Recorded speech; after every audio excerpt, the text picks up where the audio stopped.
You know, I had been around lots of babies growing up, but it's true. But when you have one of your own, it's so special. I couldn't believe that this little one would be dependent on me to protect him from harm. Baby, I'll never let anything happen to you, little man.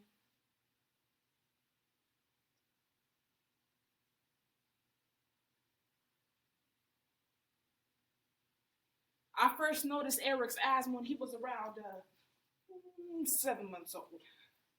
He was my first child, so I wasn't sure if I was just being overprotective. It was cute in the beginning. He would purse his lips together and look at me with his big old brown eyes. I could tell he was having trouble breathing. And it wasn't a slow, steady breathing problem. Almost like he was gasping for air. You know, it almost looked like he was trying to speak. So we sent him to the hospital right away. They ended up keeping him there for almost 5 months. I couldn't believe they kept him there for that long. But once I found out my baby was coming home, ooh-wee, I spent no time in celebrating his health. Oh, and the doctors were amazed of his recovery, too. Said they had never seen anything quite like it before. And it was a miracle.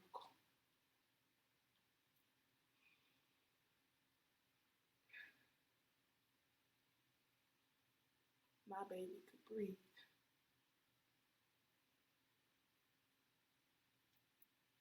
On July 17, 2014, Gwen Carr received a phone call no mother should have to endure. Her son had taken his last breath. 5 years later, with the firing of the officer that killed her son, may cast a shadow on the family. But her unapologetic activism shines light on the nation's countless injustices. Now, we all know Eric Garner is one name on this long list that we continue to post, pray, and protest about. But it is through the strengths of the survivors that we will no longer be suffocated or silenced. Gwen teaches us that with justice, there's peace. And with peace, we can all truly breathe. This stops today. By Gwen Carr. Eric learned how to love and share with other people as a small child growing up. On many occasions, he would even bring a friend home from school. They wanted to be my friend up, so I brought him home. Oh, and I told his mama he could eat dinner with us. Oh, is that okay? Yeah, baby, that's okay. As he got older, he was this big, teddy bear kind of guy who always had a smile to share. Many were intimidated by him at first because of his size. I mean, come on. He was 6'3" and about 350 pounds due to his medical conditions. But once he pulled back that big smile, the spell was broken. But Eric made a new friend. Now, I have seen this from Eric his entire life. And don't get me wrong, I'm not saying he was perfect. We're learning how to care for other people and show compassion. Y'all, that isn't something that's just taught. It's from your heart. So Eric married and had his first child, and he was a natural father. So on that Thursday morning of July 17, I got ready for work. But before I did that, I did a couple of chores around the house because, of course, it was dirty. That damn house is always dirty. Oh, and I also decided to call my son Eric because I haven't heard from that boy in days. We either talked every day, if not every other day. Eric, baby. Boy, where the hell you been? I haven't heard from you in days. But don't forget on Saturday is our family reunion at Protest Park. I love you too. I love you too. So I went on to working my job as the train operator for the New York Transit Authority. I had only driven to Queens when my phone started blowing up. I could tell by the volume of the messages that something was going on. But I couldn't check my phone. And I couldn't get the full story. I just kept getting bits and pieces, something about the cigarettes and sidewalk. My son Eric, the suspense making me a nervous wreck. So I tried to will the train to go faster so I could reach the station. Eric, Eric, Eric. I reached the station. I see my husband Ben and the officer. They was waiting for me. Ben, where's Eric?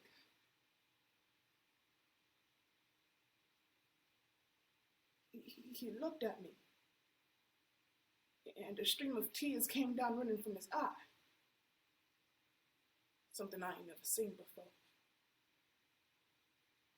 Ben, where's Eric? Ben, where's Eric? No, Ben! Ben, you tell me where Eric is. Where is Eric? Where is Eric, Ben? You gotta tell me where Eric is!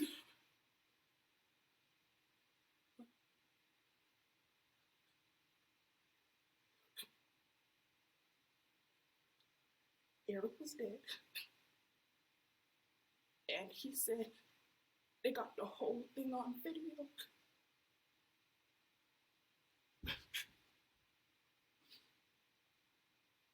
Eric was meeting with his old friend Ramsey.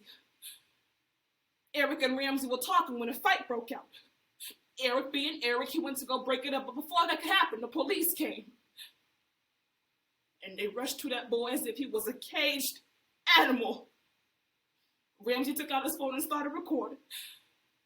The more he protested, the more they closed in on him, slamming him so hard into the storefront glass and then the sidewalk, but still, oh, that boy pled for mercy.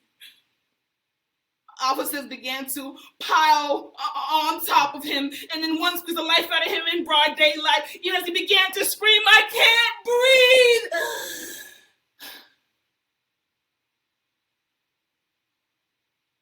Y'all, the medical examiner said that my son died due to compression of the chest from the police restriction. I mean, didn't they know he had asthma? Didn't they know that boy, he couldn't breathe? It's not like when he was a baby, like, help him with his breathing. But that day on Bay Street, yo, I could not protect my son. Eric, baby, I'm sorry. I'm so sorry.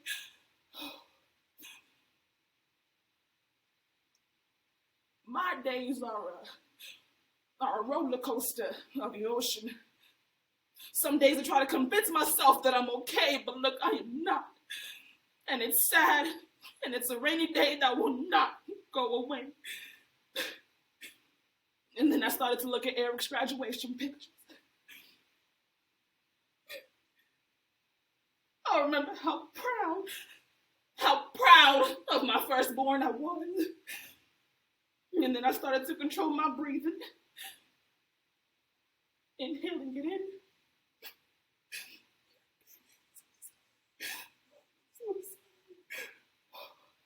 Kept it in for a bit, and then exhale.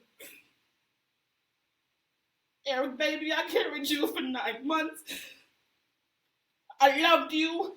I cherished you, and Eric, baby, I swear to God, I really did try to protect you. He was supposed to bury me.